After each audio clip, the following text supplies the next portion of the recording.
Unfortunately, toxins are everywhere, and if you become obsessive about these toxins, you may die from anxiety. So true. Don't even start doing the research like us. So let's take a look at a few examples of toxins and how they affect us, and then some simple steps you can take today to reduce your toxicity in the city. System of a Down reference. And focus on your dreams. Bro. Let's dig in.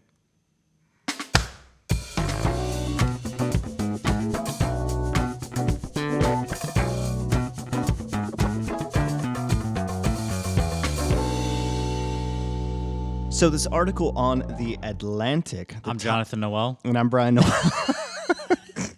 You know what's funny? The last 5 episodes, that happened every time. You started and yeah, this is great. And this is...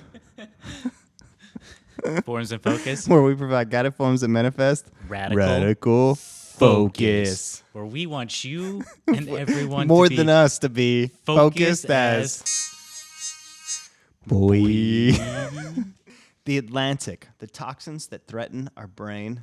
Let's talk about some toxins. Let's do it, bro. So in a 2012 paper published by the National Institute of Health, Bellinger, okay, a professor of neurology at Harvard, compared intelligence quotients among children whose mothers had been exposed to the neurotoxins while pregnant to those who had not. This is crazy.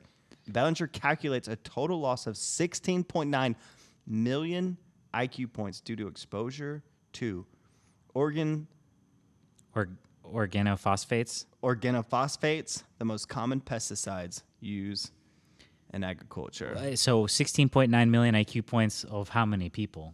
Well, you know, I read this stat and it didn't say, and I asked the same question. Let's just... But it's from Harvard, so we're not going to question They're it. smarter than us. So let's just say, how did you pronounce it? We need to know the sample size, but that's a lot. How do you pronounce that again? Organophosphates? Organophosphates. You do that really well. Nice work, bro. I'm guessing. I'm just looking at the word. I hope that's how you say it. So let's just say organophosphates reduce your IQ. Right. Yes. By a significant amount. More than you want. More than you want. I don't think anyone wants their IQ to be less. No. And pesticides. I think there's some of those in the United States.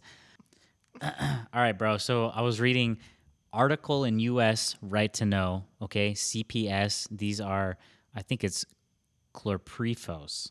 At least might be right. That's how it looks.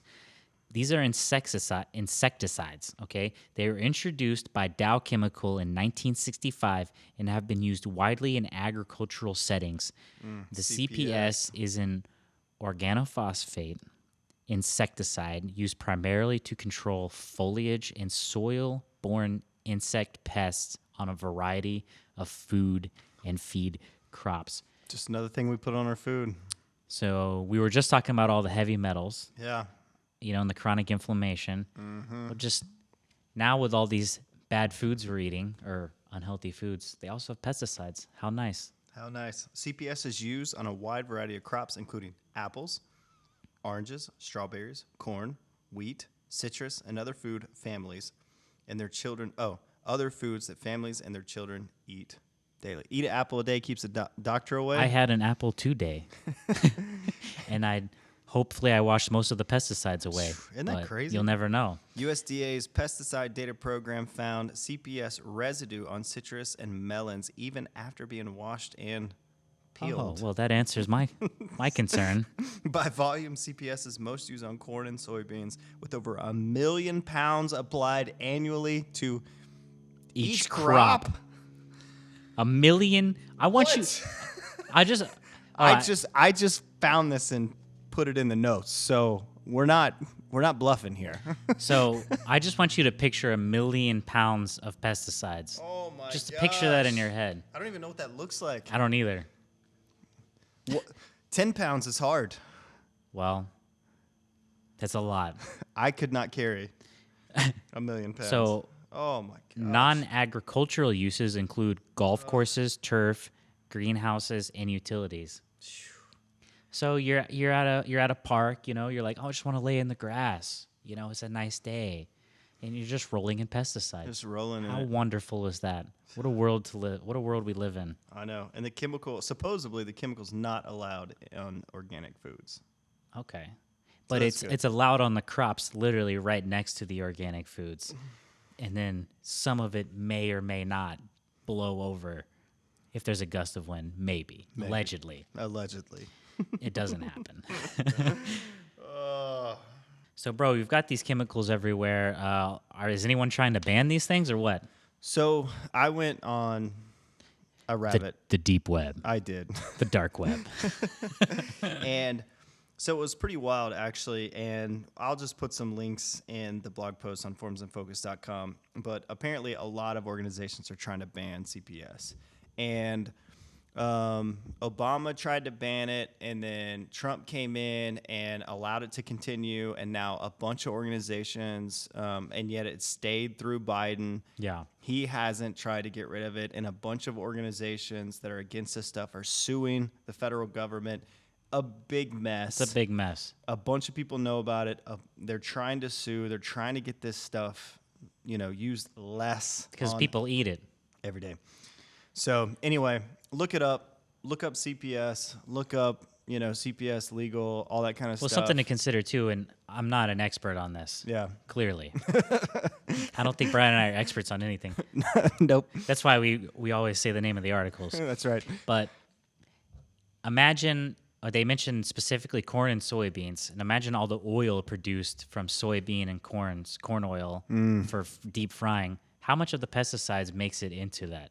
Oh my gosh, you're deep frying your food in pesticide oil. Well, I just wonder. I wonder how much of it through the process ends up in there. I mean, I don't know anything about these chemicals. Maybe they break down when you heat them up. Maybe they filter them and it goes away. Hopefully. Maybe. I feel like this would have been a great point in this video if you're watching where one of us throws up. This is a great episode if we had someone who actually knows about this kind of stuff. Yes. Well, I did the research on this one, and CPS. How do we even think we pronounce that? Someone way smarter than us can maybe do a. We probably should have looked at how to pronounce it. Chlorpyrifos. They made it so stupid to say. Chlorpyrifos. Should we just look it up? CPS. No. We're too deep. It's going to be great. Anyway, nasty ass shit. So what happens to us, bro? What happens to us when we So exposure to this chemical CPS leads to developmental neurotoxicity, children's IQ and cognitive development, brain anomalies, lung cancer, Parkinson's disease, neuroendocrine disruption, and more. It's not good. I mean, I don't want those things. I don't either. I don't want those things for anyone or anyone's kids. Nope. So. And that's just the first toxin. This is a depressing episode. Let's talk about the second toxin. Good old-fashioned fluoride. Fluoride. Oh. This one's crazy. Dude, if you have ever looked at conspiracies, fluoride is... It's there. It's there. It's got a weird history. It's a classic. It really is a good one. So fluoride, according to the CDC, fluoride is a mineral that occurs naturally and is released from rocks into the soil, water, and air. Almost all water contains trace amounts of fluoride, but usually not enough to prevent tooth decay. Fluoride can also be added to drinking water supplies as a public health measure for reducing cavities. And that's where it was introduced. Read the history of fluoride. I know if the government's trying to do anything, it's trying to help the common man. So. Of course. And I trust that. Every time, all the time. Okay, so here's where it gets weird. All right, so bro. When you look up fluoride and the history, so New York, October 30th, 2019, PR News Wire. Water fluoridation is linked to attention deficit hyperactivity disorder, ADHD. Environmental International, December 2019, added to the growing pile of scientific literature linking fluoride to neurological disorders, lower IQ, autism, poor memory, dementia, Alzheimer's disease. Now, this is a slippery slope. You don't say. Yeah. Well, What's crazy about this is I wonder if anyone's making drugs off of treating these things. Like, I wonder. I mean, I don't know. I don't know. I don't know. Yeah, we're just asking the questions. Fluoride is presumed to be a cognitive neurodevelopmental hazard to humans, concludes the U.S. HHS National Toxicology Program's monograph. Systematic review of fluoride exposure and neurodevelopmental and cognitive health effects, draft 9/6/2019. So that's heavy, bro. The citation is longer than the quote, but yeah, I think long story short on that one is fluoride. It might be bad. It might be bad. Hey, there's a lot of conflicting information out there. You do your own research. It is what it is. Yeah, the whole conspiracy theory of introducing fluoride into every water system in America prevent cavities. And yet I still had cavities. Yeah. I guess I'm not drinking enough fluoridated water. I guess not. So our next toxin, polybrominated diphenyl ethers, PBDEs. These sound great. That sounds like something I want to sprinkle on my breakfast. Please. You want some pancakes with a little sprinkle of polybrominated diphenyl ethers? Sounds delicious.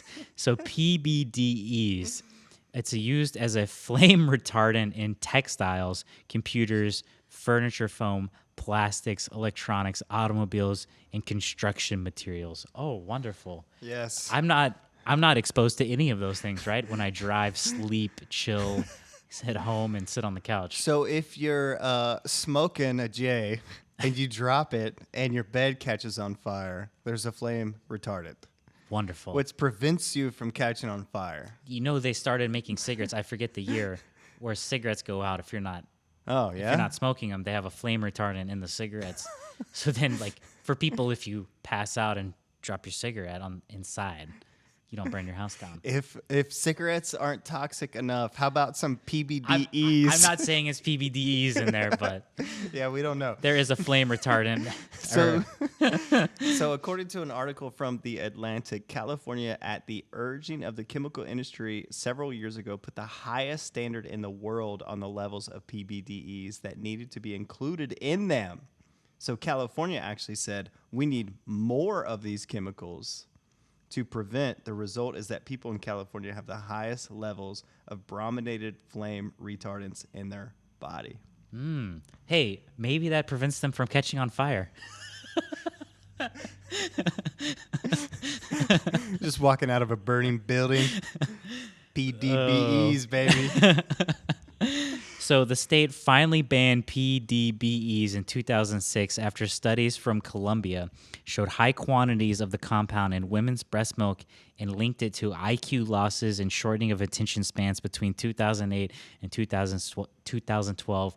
PDBE levels in the blood of California residents decreased by 2/3. So you've got another great example of the government. Well, quote, helping. So we're going to help you from catching on fire, but the next generation might be more stupid because of it. Yeah. What's funny is all these are lowering IQ. I know. Imagine that. Imagine that. It's just so wild when I read this, this is all new to me. Like, I know toxins are bad. I know there's toxins. This is 3 of them too. This is Jennifer. Yeah, out of the 15 of predominant toxins that are very common. These are the 3 big boys. Yeah, these are 3, so we don't spend 4 hours talking about this shit. But I read this and I was just like the government says enforce companies to use more PBDE. Isn't that nice? And then was like, whoa, hold up. Sorry. The elevated levels in breast milk are actually... So it's a good thing we're cynics. If you listen to this podcast and you're a cynic, you're going to love it. Because it's like... It's so obvious. Duh. You're like, duh. Yeah, well, it's just like we're screwed. If you haven't noticed, we don't trust the government. Yeah. Yeah. I mean... Why would you? Yeah. That's just my, Why would you? All right, so what can we do, bro? So, bro, awareness is the first step always. Be aware. You're aware. Hey, I'm becoming more aware. Hey, if it's made by man, it's probably bad. Right. And I think most people agree with that. The man part. Right. Well, I mean, you can synthesize things in nature. You can make compounds. And that doesn't mean everything we create is bad. Yeah. But when you need acronyms and you've got 40-syllable words and you've got polybrominated diphenol ethers, flame retardant chemicals in your couch that you lay on every day. Every day. Some things aren't good for you. Maybe. So awareness is the first step. Look at what's in your things. You know how when you buy a new mattress, like a new memory foam mattress, you open it up and you have to give it a day to vent? It smells so bad. I mean, then you're laying... What is it releasing? What is it releasing? And then you're laying on it after that for years, maybe. Oh, my gosh. It's pretty sweet. What you put in your body, and then there's what you put on your body. So cosmetics, shampoos, sunscreen, soaps, sunscreen, all that stuff. Yeah, this is why I quit using all the cheap whatever. It's just BS. I barely use deodorant. Here we go. Confession time. I barely use deodorant. I only use the hippie stuff that doesn't really do much. Hell, I don't use any body wash, like the stupid body washes out there that smell ridiculous. I use just Castile soap. Simple. That's simple. It. Regular toothpaste, you name it. You name it. Hey, when I go to the mud bog. What's that, bro? There's people that swim in the mud. Yeah. They're actually... People may look at them and be like, you're dumb rednecks. That's all natural right there. That's all natural. That's all natural mineral cleanse. So, bro, we're looking at being aware of the things you put in or on your body. Makes perfect sense. Yes. Look at what you put your body on. Oh, we talked about that. The couch. Yeah, the bed. I mean, but really, what are we going to do? Are you not going to lay on the couch tonight? If you're rich, you buy a $7,000 organic Egyptian cotton mattress. Yeah, probably made by slaves. Maybe. I mean, if it's $10,000, it might have been made by crafts. Yeah. Persons. So if you've got the money, buy an organic, all natural, 100% cotton, $10,000 couch. And if you're like the rest of us, then you're sitting on some PBDs or whatever. Grab a Budweiser, watch some news, get you some Funyuns, and just enjoy. Thank God you're not going to catch on fire. Enjoy those polybrominated diphenol ethers, bro. Gotta love them. While you're drinking that fluoride, eating apples filled with CPS. So, bro, I think eventually we'll look at, we'll start a series. I think we should about detoxing the body. Yes, we will. We'll talk about that. The next, we're talking 5 episodes about all the crap we put in our body. Then it's kind of doom and gloom. So we got to do 5 on how to. Yeah, we're like 5 or 10 on talking about how to detox and put good stuff in the body. So we'll talk about the positive. We'll I like it, bro. Well, I think that just about wraps it up. Now we know about 3 of the big chemicals. So go ahead and start doing your research so you can freak out. And then let us know what you think in the comments. If you have anxiety, ignore this episode. Go to the next one. All right, bro. Do the plugs. Formsofocus.com. Sign up for the newsletter. Go to the YouTube channel. Search Forms of Focus. Subscribe. Go to the TikTok. And follow.